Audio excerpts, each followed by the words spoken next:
Hey guys, Brian here, All Access Coach. Today we're showing you about switching to shore power and then switching off shore power when you get to a venue or you get here to the yard. Right now the bus is on generator power. What you want to do, leave it on generator power. It's fine. You got your gauges showing everything's good. I'm going to cut the 12 volt power off and then go downstairs and I'll show you where to hook up shore power and how. The reason I cut that 12 volt off, I don't want the power surge to trip the breaker or vice versa. If you're going from shore to gen, you don't want that spike voltage to hit that tail on the generator and cause some damage. So always cut the 12 volt off. It doesn't change a whole lot, but we'll go downstairs and show you how to do the shore power real quick. Okay guys, on this particular coach, shore power comes up from the bottom here, right here in the driver access panel door. Hooks up there, tail be coiled up. Already got the tail out. I plugged it into my shore power cord extension. This particular driver keeps it here in a plastic tote bin kind of toolbox for his bay. Just keeps it quick, easy. Get to down here we can connect it. Here at the yard we have a sign spot. Plugged into the power box here. We'll go back on the coach. I'll show you where to check the gauges to make sure we've got solid power coming through before we actually switch it over so we don't mess anything up on the bus prior. Okay guys, we come back on the bus. I want to show you, most of these buses have what we call the convenience panels. It's an ideal situation to where I can check the voltage on my shore power legs coming in before I ever switch the bus over to shore power. That way, if we don't have the correct voltage, I don't switch over, I don't damage anything. This meter select here, right now I've got dual 120 volt legs, but I'm running my gen. I'm hooked up to shore power, I just haven't connected the path to the bus itself. So I'm gonna click shore. Shore power, I've got 120 volt on both legs as well. You notice if I hold in the middle, it dies. So that tells me that that's true shore power, that's true gen. So my shore power is good, so I feel safe about switching it over. Switch it over to shore. I'm now going to cut my 12 volt back on now that it's switched over and I've got power coming up. We'll cut my generator off.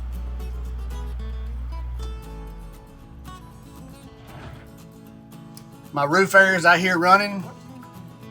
Voltage is still good, my amps are good, so I'm safe here. Generator's cut off, nice and quiet, so that part's complete. If you're wondering the difference between generator, shore power, the choice of which one to use, typically if you're ever indoors in an arena, stadium, underground, for almost every purpose you can't run a generator just for the exhaust. So shore power is always a convenient, quiet, as well as safe way that you don't have fumes, you're not burning diesel fuel, so it saves on the bus, it saves on your gen hours, it saves on fuel. It's also quiet, and the venue normally supplies it. So that's several scenarios. Fairs and outdoor festivals, a lot of times your buses are very close to the stage. You get 4 or 5 buses there running with gens. It tends to kind of override the music itself, noise-wise. So most of your big festivals and stuff will supply shore power from some supply for you to use.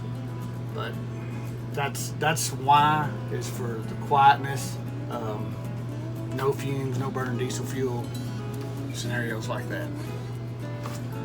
So now let's fast forward. I've come back for the night, come back from the hotel, I'm refreshed, and I want to go from shore power back to gen so I can leave out for the night. So same scenario, I'm gonna cut my 12 volt off. That way when I go to switch it over, it's not power surge. Fire my generator up, Turn it left, let it preheat for a few seconds. Light goes out. Fires up. Again, I'm still on shore power. I'm gonna check that meter. My gen's producing 120 volts on both legs. Everything looks good here. Voltage, water, oil pressure.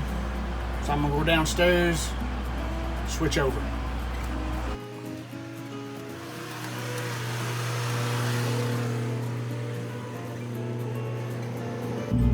I'm always gonna go to the power source first and unplug there, rather than getting the halfway joint there and there's still being electricity on there. It's not safe.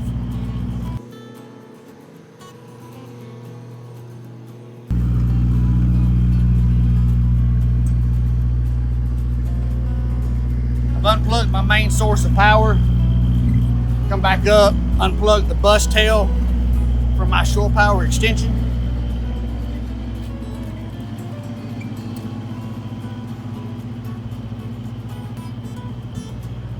I'm gonna pull it back up to this hole.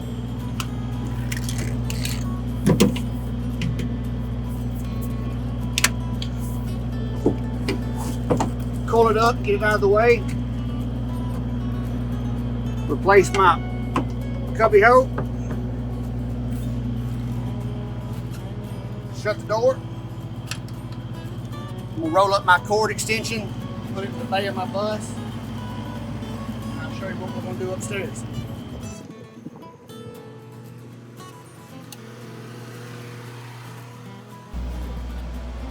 Upstairs, I'm gonna take my selector switch and go to gen. I'm gonna take my 12 volt master switch back to the on position. Amps are good, voltage is good. Roof areas has come back on. I'm good to go.